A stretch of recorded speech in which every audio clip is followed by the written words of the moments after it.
L'Odyssée de Choum, c'est l'histoire d'une petite chouette qui éclot alors qu'une tempête met sans dessus-dessous la forêt où son arbre est planté. Elle va partir à la recherche d'une maman avec le second œuf de la nichée, qui n'est autre que Spouik, son petit frère.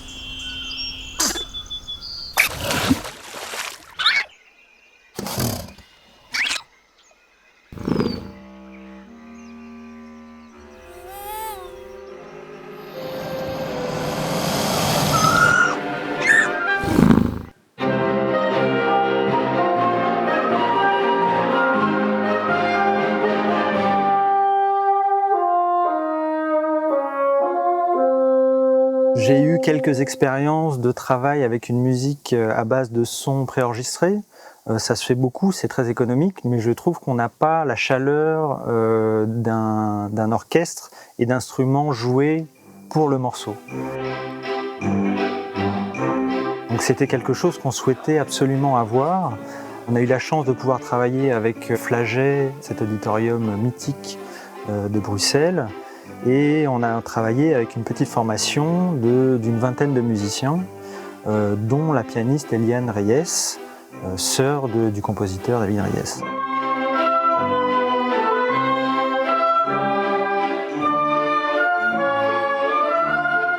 On a souhaité avec Claire créer une identité musicale autour de Choum. On a un personnage qui est très dynamique, qui est très tendre, très jeune et naïf.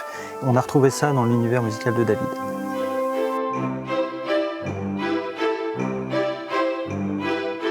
Claire et Julien m'ont montré des images. Je suis rentré chez moi et pendant la nuit, j'ai trouvé un thème, la mélodie principale de Choum, et on a pu, au fur et à mesure du film, la décliner de manière très intimiste, plus expansive que parfois subtile. Elle est cachée, par exemple, avec l'alligator.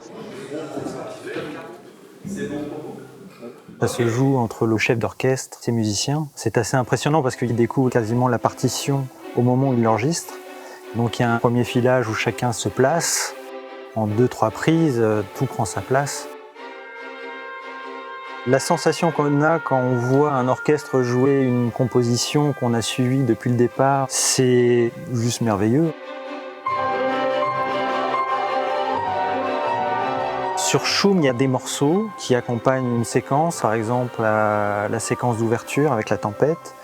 Et une autre approche de la musique sur ce film, c'est une musique qui est plus à l'image, qui est plus dans la relation avec les personnages, où la musique endosse l'émotion. Par exemple, Choum qui se met sous les fesses d'un écureuil. Il y a une question-réponse entre deux instruments. Est-ce que je peux y aller? Non, tu n'y vas pas. Oui, j'y vais. C'est ça qui se joue. Et en fait, ça se rejoue aussi à la musique.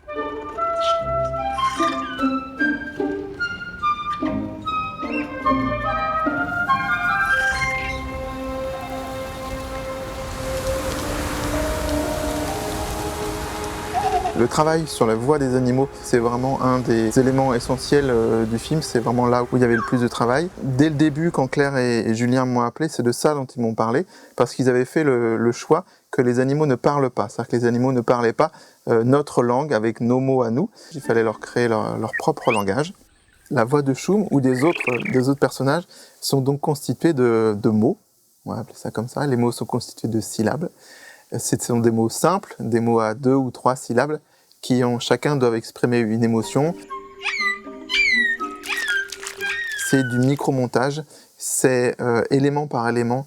Chaque syllabe, chaque élément est retravaillé, accéléré. Il y a des effets sonores sont appliqués sur chaque élément. Ce n'est jamais le même effet sonore. Ça va dépendre de l'animal utilisé, ça va dépendre du cri, de l'expression. Certaines expressions, ça a fonctionné quand j'ai pu faire un morphing avec un être humain, notamment un enfant. D'autres fois, ça ne fonctionnait pas. D'autres fois, l'animal que j'avais utilisé qui marchait super bien pour les cris de joie, ça marchait absolument pas pour les cris de tristesse. Donc c'est un très long travail, minutieux. Il n'y a rien de magique. C'est pas, on rentre pas un son dans une machine et tout d'un coup, hop, ça sort, il y a la voix de Choum. Non.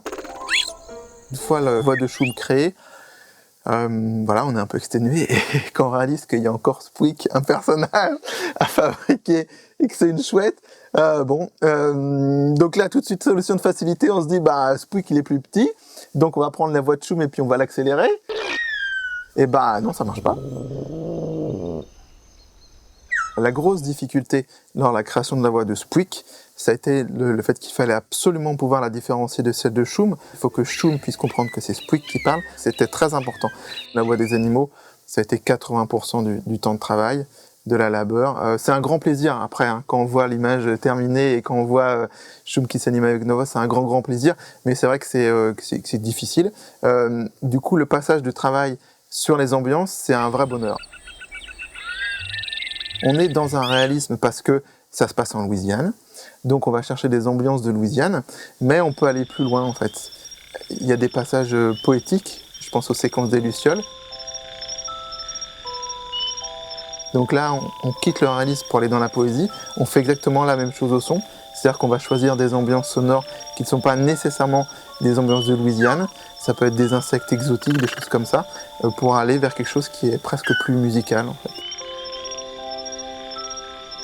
La musique qui a été composée m'a permis, moi, de m'exprimer et de laisser passer des ambiances, de laisser passer des sons. La musique ne prend pas trop de place, elle n'est pas trop prépondérante, elle n'écrase pas le reste des sons. Moi, j'ai vraiment eu la place, la liberté de laisser passer des sons parce que la musique a été écrite comme ça. Et ça, c'est vraiment agréable.